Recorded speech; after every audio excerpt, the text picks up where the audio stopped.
Paano nga ba maging productive kahit tamad ka?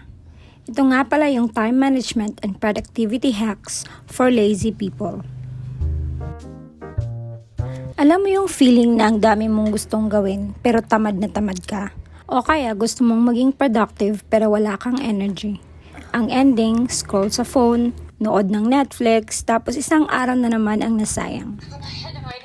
Kung relate ka, huwag kang mag-alala. Today, pag-uusapan natin ang mga madaling productivity hacks para sa mga tamad.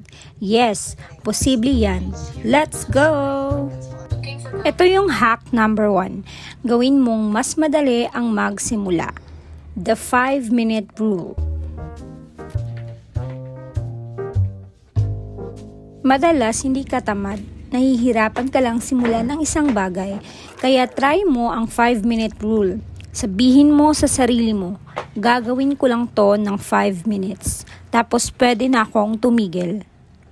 Pero alam mo ba, 90% ng oras magpapatuloy ka na kasi nagawa mo ng simulan.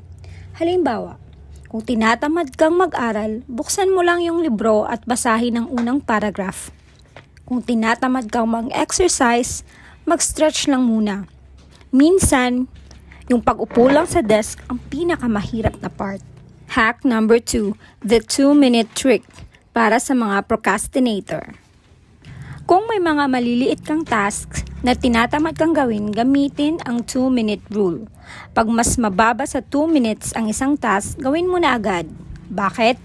Kasi mas matagal pang mag-isip kung kailan mo to gagawin kaysa sa actual na paggawa nito. Halimbawa, aayusin mo rin naman ang kama mamaya, edi gawin mo na agad ngayon.